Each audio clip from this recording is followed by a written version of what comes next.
Shalom dan selamat pagi, selamat bertemu dalam kasih Tuhan kita Yesus Kristus. Saya mengalu-alukan kehadiran semua dalam ibadah online BEMLEC pada pagi ini. Mari kita persiapkan hati kita untuk menyembah dan mengagungkan nama Tuhan kita Yesus Kristus pada pagi ini. Haleluya Bapa. Kami datang padamu pada saat pagi ini Tuhan Yesus. Kami ingin menaikkan syukur kami kepadamu Bapa, atas segala kebaikan-Mu, atas segala kemurahan-Mu Tuhan, untuk setiap pribadi kami sepanjang minggu ini Tuhan Yesus. Terima kasih Bapa, kami menyerahkan ibadah kami pada pagi ini ke dalam tangan-Mu. Pimpin dan sertai kami Tuhan, dari awal hingga selesainya, hingga nama Tuhan ditinggikan dan dimuliakan. Haleluya Tuhan. Pada pagi ini kami mau mengecapi, kami mau merenungkan atas kebaikan-Mu Tuhan, atas segala kasih setia-Mu dalam kehidupan kami. Haleluya Yesus.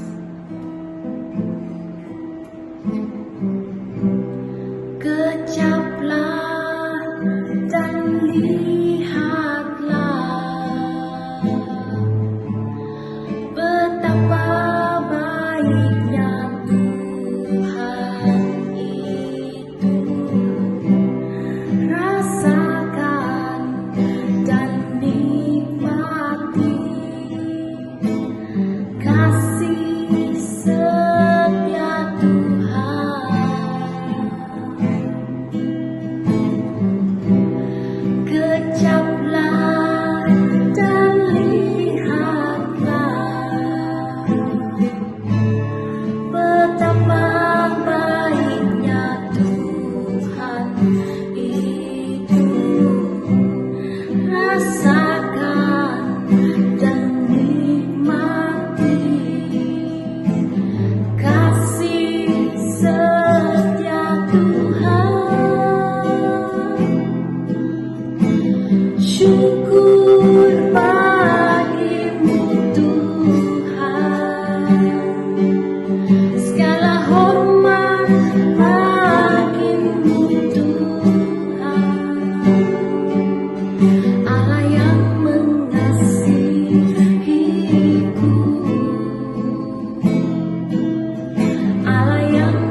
Haleluya.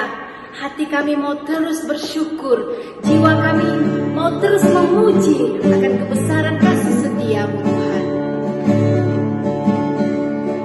Tiada terukur besar kasih setiamu Tuhan, panjang dan lebarnya melebihi lautan, jauh tinggi mengatasi langit, dalamnya tak dapat ku selami. Kasih setiamu besar selamanya, kasih setiamu besar selamanya. Tiada terukur besar kasih setiamu Tuhan, panjang dan lebarnya melebihi lautan, jauh tinggi mengatasi langit, dalamnya tak dapat ku selami. Kasih setiamu besar selamanya, kasih setiamu besar selamanya. Hatiku bersyukur, jiwaku memuji, mulutku pun bersorak memuji Engkau, Yesus. Ajaib perbuatanmu, besar anugerahmu, takkan berhenti memuji namamu. Tiada terukur besar kasih setiamu Tuhan, panjang dan lebarnya melebihi lautan, jauh tinggi mengatasi langit, dalamnya tak dapat ku selami. Kasih setiamu besar selamanya, kasih setiamu besar selamanya. Hatiku bersyukur, jiwaku memuji, mulutku pun bersorak memuji Engkau, Yesus. Ajaib perbuatanmu, besar anugerahmu, takkan berhenti ku memuji namamu. Tiada terukur besar kasih setiamu Tuhan, amen. Panjang dan lebarnya melebihi lautan, jauh tinggi mengatasi langit, dalamnya tak dapat ku selami. Kasih setiamu besar selamanya, kasih setiamu besar, kasih setiamu besar selamanya, kasih setiamu besar selamanya.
ku kagumi. Yesus Engkau ku kagumi. Yesus Engkau ku kagumi.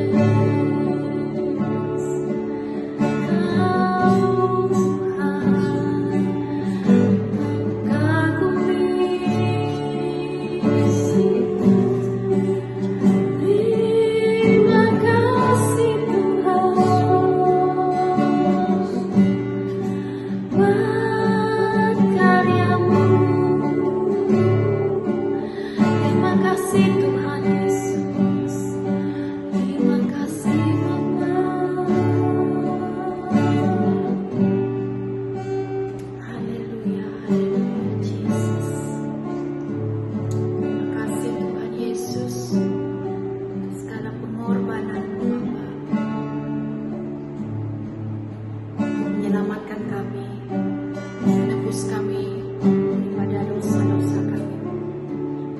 Terima kasih Bapa atas kasih setia-Mu yang tidak pernah berubah dari dulu sekarang bahkan untuk selama-lamanya. Kami bersyukur karena kami memiliki Allah yang sungguh baik. Kami memiliki Allah kami yang hidup, Allah yang berkuasa, Allah yang ajaib. Terima kasih Tuhan, terima kasih Bapa. Kami serahkan masa seterusnya ke dalam tangan-Mu. Kami terus berada di dalam hadirat-Mu Tuhan Yesus.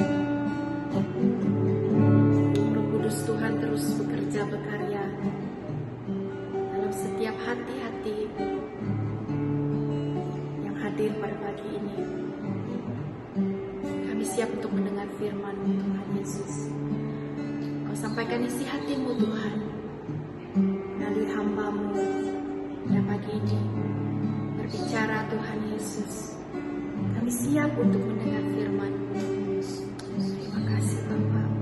Dalam nama Tuhan Yesus Kristus kami sudah berdoa dan mengucap syukur.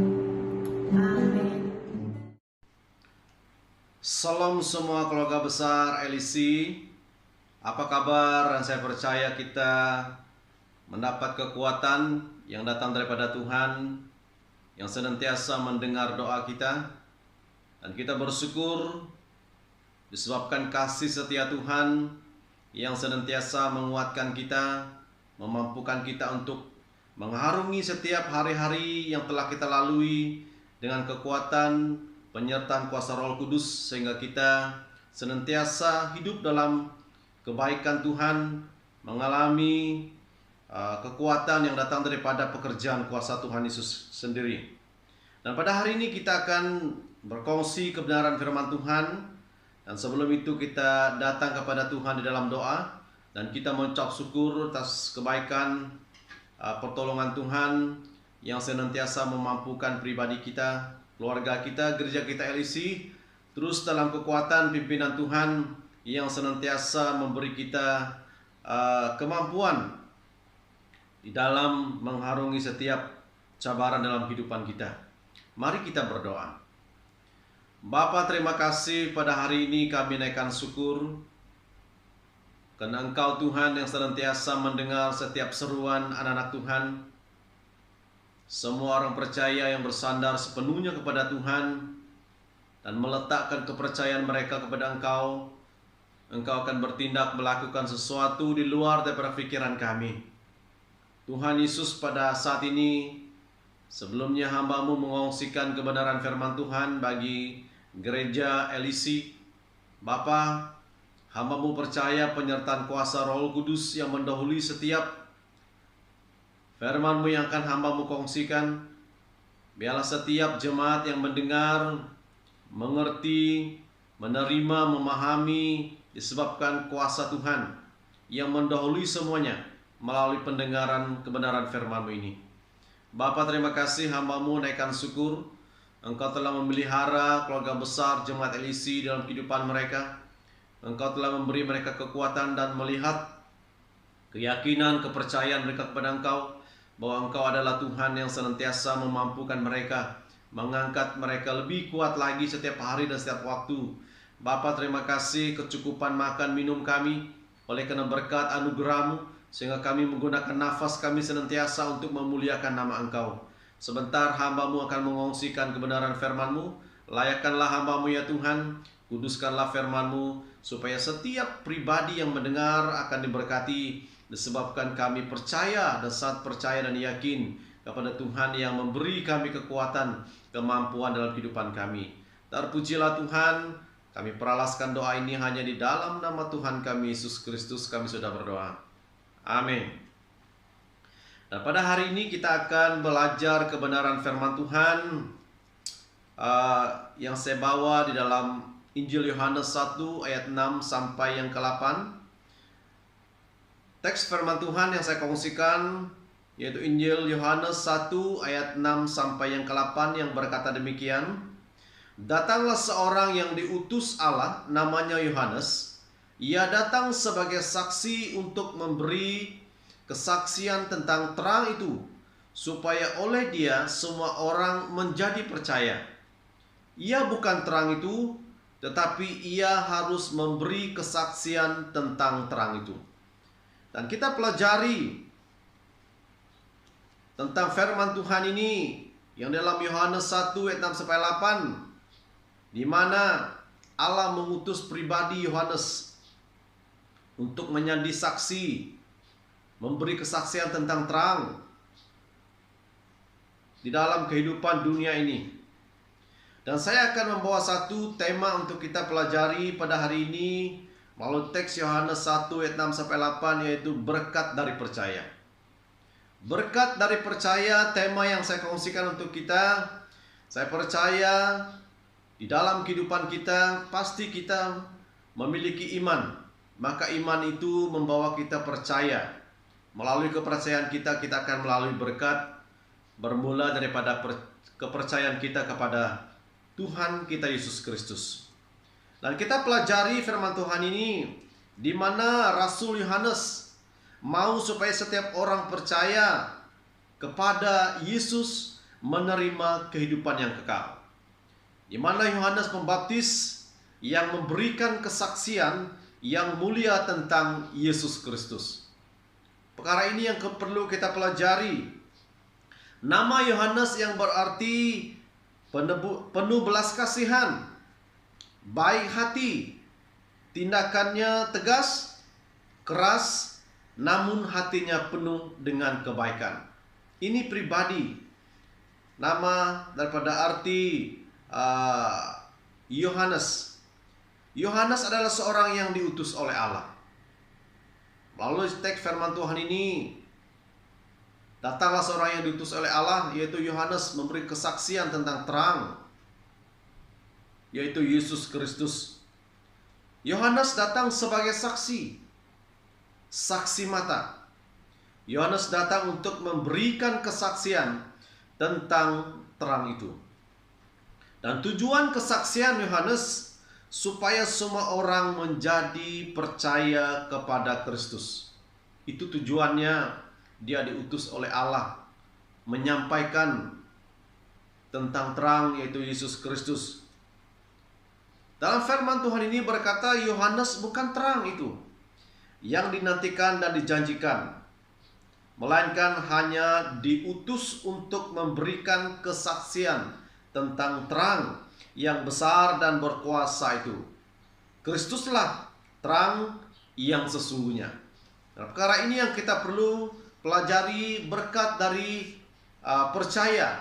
Nah, saya percaya kita semua mengimani, percaya bahwa Yesus adalah terang. Berkat pertama dari percaya kepada Yesus. Ada dua poin yang saya kongsikan untuk kita, yaitu berkat percaya kepada Yesus. Yang pertama, kita menjadi anak-anak Allah. Sewaktu kita percaya kepada Yesus, kita harus mengetahui kita menjadi anak-anak Allah. Ini keistimewaannya orang yang percaya kepada Yesus, menjadi anak-anak Allah. Di dalam Yohanes 1 ayat 11 sampai yang ke-12, yang berkata, ia datang kepada milik kepunyaannya, tetapi orang-orang kepunyaannya itu tidak menerimanya. Tetapi semua orang yang menerimanya diberinya kuasa supaya menjadi anak-anak Allah, yaitu mereka yang percaya dalam namanya. Yesus datang kepada milik kepunyaannya, kepada umat Israel, yang secara khusus merupakan kepunyaan Allah. Orang-orang Yahudi pada waktu itu merupakan kaum yang rendah dan dihina oleh bangsa-bangsa lain. Tetapi Kristus tidak malu memandang mereka sebagai milik kepunyaannya, di mana orang-orang kepunyaannya itu tidak menerimanya. Kalau kita melihat daripada sejarah kehidupan umat Israel, umat kepunyaannya tidak menerima dia. Mereka tidak menerima ajarannya, tidak menyambutnya sebagai Mesias, tetapi malah mereka mengeraskan hati mereka terhadapnya, di mana orang-orang kepunyaannya itu tidak menerimanya. Mereka menolak terang itu. Itu yang terjadi bagi umat pilihan Allah. Di dalam ayat 12 berkata menerima dan percaya. Tetapi semua orang yang menerimanya diberinya kuasa supaya menjadi anak-anak Allah, yaitu mereka yang percaya dalam namanya.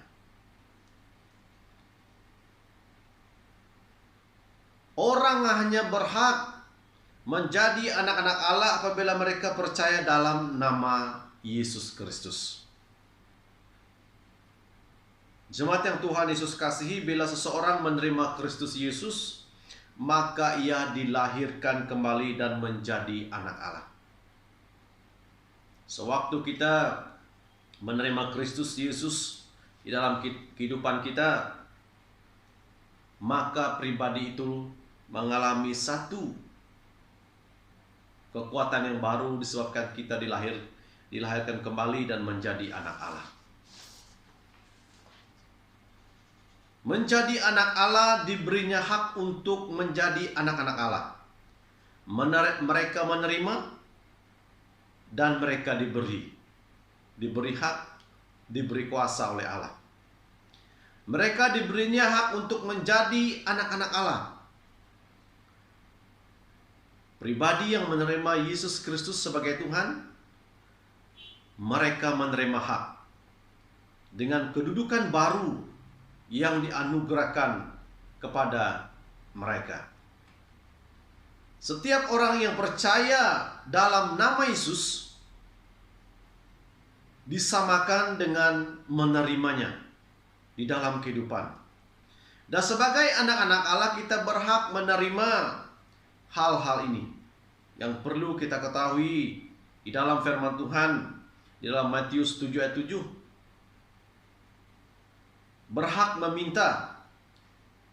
Mintalah, maka akan diberikan kepadamu. Carilah, maka kamu akan mendapat. Ketuklah, maka pintu akan dibukakan bagimu.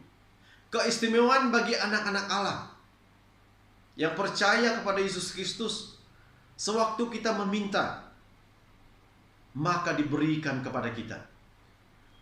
Sewaktu kita mencari, maka kita akan mendapat. Sewaktu kita mengetuk pintu, maka pintu akan dibukakan bagi kehidupan kita. Ini keistimewaan anak-anak Allah.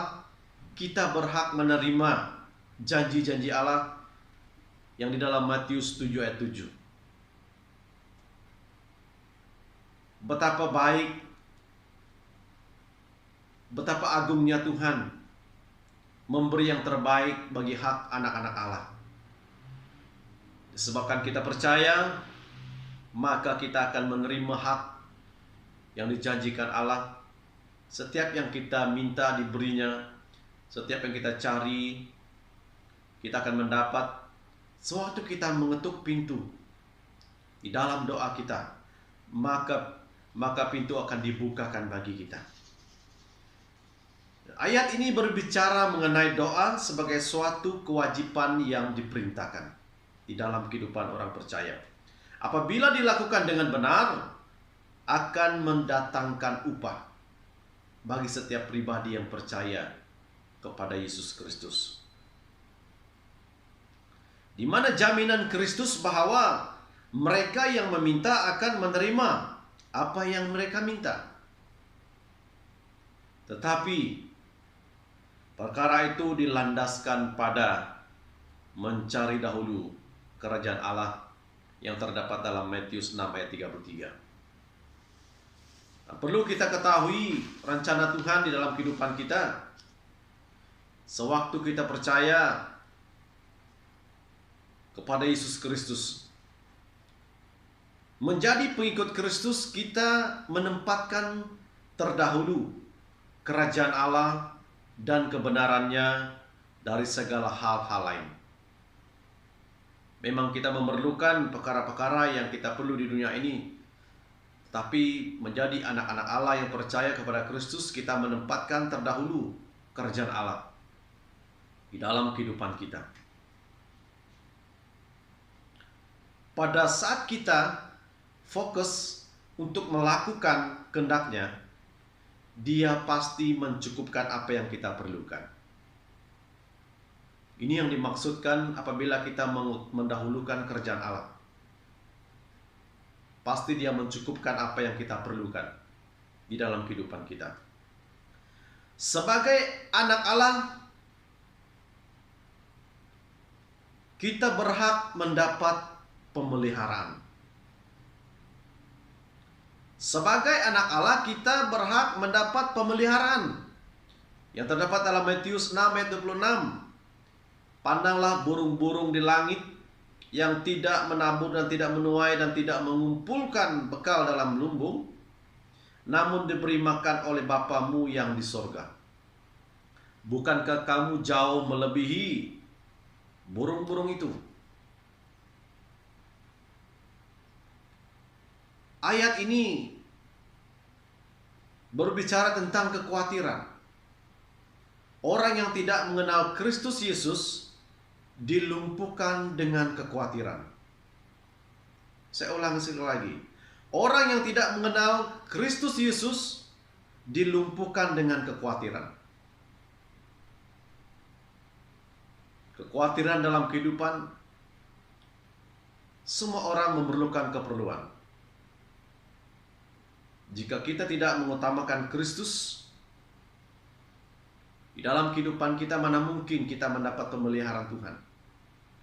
Sebagai anak Allah, kita berhak mendapat pemeliharaan yang datang daripada Yesus Kristus.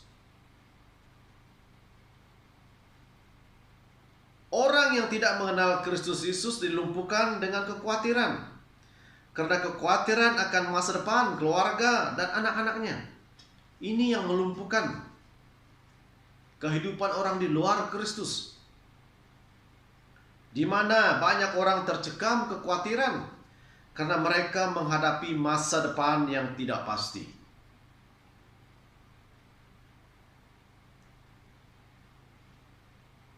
Sebab itu, sebagai anak Allah, kita berhak mendapat pemeliharaan. Yang mana Tuhan Yesus mengajak kita mengubah cara pandang kita tentang keperluan materi kita. Keperluan dalam hidup tidak sama dengan kehidupan itu sendiri.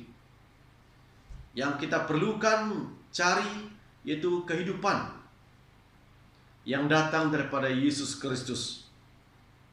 Bukan keperluan yang kita cari di permukaan dunia ini.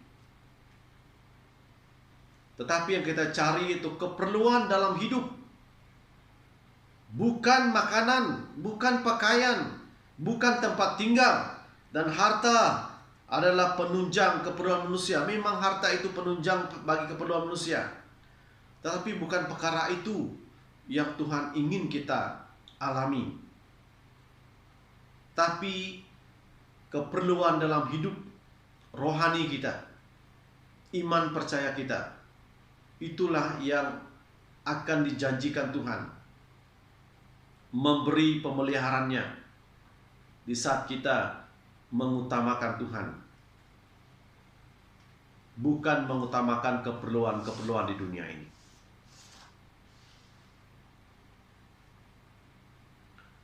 Firman Tuhan berkata, tetapi yang lebih penting untuk kita perhatikan menjadi kepentingan utama kita, Yesus adalah kehidupan kita. Yesuslah adalah kehidupan kita. Itulah kepentingan utama. Sewaktu kita percaya, berkat kita percaya kepada Yesus, itulah kepentingan utama kita. Yesus adalah kehidupan kita, di mana kita diajak Tuhan Yesus untuk menghargai hidup berdasarkan kasih dan perhatiannya, bukan berdasarkan apa yang kita makan, apa yang kita pakai, dan tempat tinggal di dunia ini.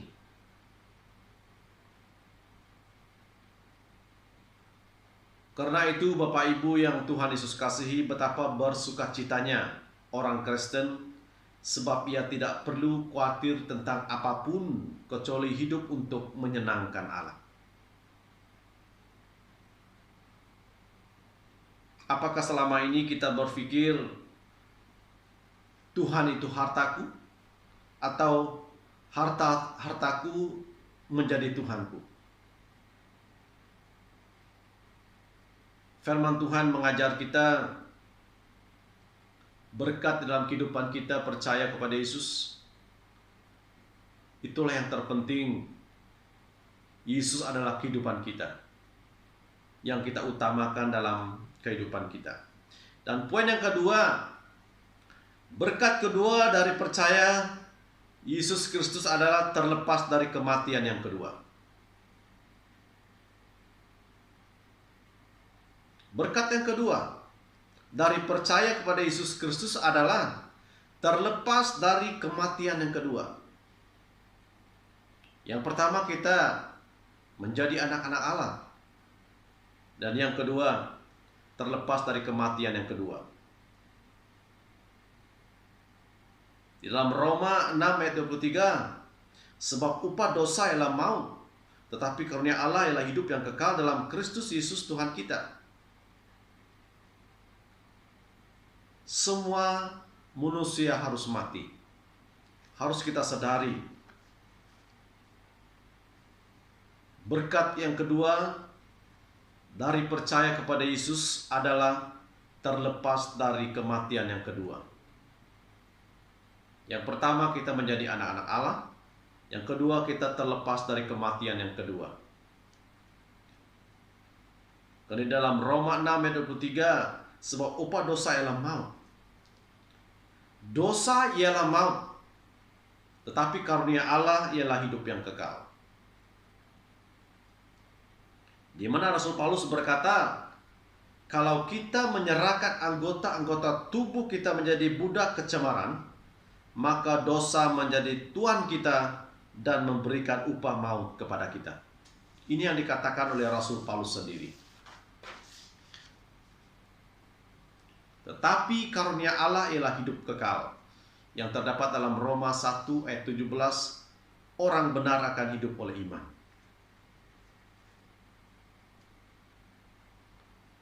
Sebagai orang yang sudah ikut dalam kematian dan kebangkitan Kristus, kita sudah bebas dari kuasa dosa, sehingga kita mampu berjuang melawan dosa. Apabila kita percaya, berkat yang kedua kita percaya kepada Yesus, kita terlepas daripada hukuman yang kedua, itu kematian yang kedua. Di dalam Ibrani 9 ayat 27, dan sama seperti manusia ditetapkan untuk mati hanya satu kali saja, dan sesudah itu dihakimi. Manusia akan dihakimi. Di dalam Yohanes 5 ayat 24, aku berkata kepadamu, sesungguhnya barang siapa mendengar perkataanku dan percaya kepada Dia yang mengutus aku, ia mempunyai hidup yang kekal dan tidak turut dihukum, sebab ia sudah pindah dari dalam maut ke dalam hidup. Firman Tuhan ini menjelaskan tentang karunia Allah ialah hidup yang kekal. Bagi setiap pribadi yang percaya di dalam Yesus Kristus, kita akan mengalami berkat melalui kepercayaan kita. Di mana orang percaya akan bebas dari kematian yang kedua. Di dalam Wahyu 20:14, lalu maut dan kerajaan maut itu dilemparkan ke dalam lautan api. Itulah kematian yang kedua, tentang lautan api. Alkitab melukiskan gambaran yang dahsyat sekali mengenai nasib akhir orang-orang yang tidak percaya kepada Yesus Kristus. Ini yang terjadi.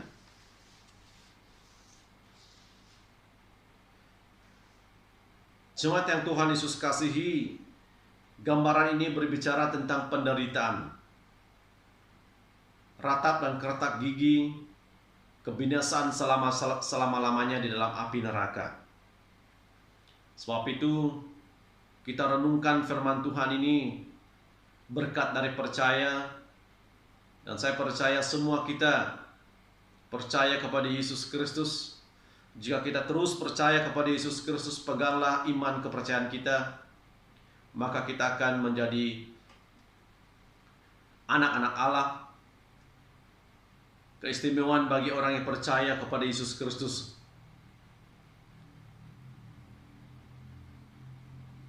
Gambaran ini berbicara tentang siksaan yang kekal, sebuah api neraka yang tak terpadamkan.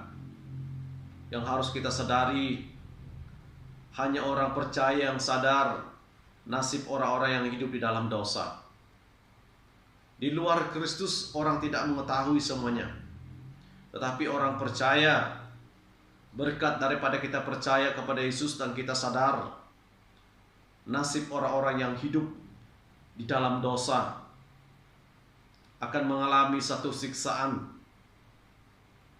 Sebab itu Allah mengutus Yohanes memberi kesaksian tentang terang itu, supaya setiap kita menerima terang itu dalam kehidupan kita. Demi alasan inilah banyak orang percaya berkhotbah dengan mencucurkan air mata, disebabkan hukuman yang kedua yang sedang menunggu kehidupan manusia selepas melewati kematian. Jemaat yang Tuhan Yesus kasihi, kesimpulan daripada firman Tuhan ini, hanya orang yang percaya kepada Yesus Kristus saja yang menerima berkat kehidupan yang kekal. Hanya orang yang percaya kepada Yesus Kristuslah yang akan menerima berkat kehidupan yang kekal. Melalui tema firman Tuhan, berkat dari percaya kepada Yesus, ada 2 poin yang telah kita pelajari. Yang pertama, kita menjadi anak-anak Allah. Kita berhak meminta, berhak mendapat pemeliharaan Allah. Dan poin yang kedua, terlepas dari kematian yang kedua, semua orang harus mati, dan orang percaya akan bebas dari kematian yang kedua. Ini yang kita perlu ketahui, jemaat yang Tuhan Yesus kasih. Berkat dari percaya, kehidupan kita tetap mengalami berkat sewaktu kita percaya kepada Yesus Kristus. Memang pergumulan banyak yang kita lalui di permukaan bumi ini, banyak perkara yang perlu kita kerjakan. Tetapi ingat, berkat dari percaya, kita akan menjadi anak-anak Allah. Kita memiliki hak yang dijanjikan Tuhan. Sewaktu kita meminta, sewaktu kita berdoa, sewaktu kita mencari, kita akan mendapat. Dan berkat dari kita percaya kepada Yesus, kita terlepas daripada hukuman yang kedua, penyiksaan. Oleh karena itu,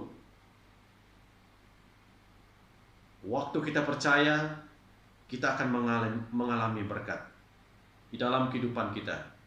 Disebabkan kita telah meresponi apa yang dikatakan dalam Yohanes 1, yang dikatakan datanglah seorang yang diutus Allah, namanya Yohanes.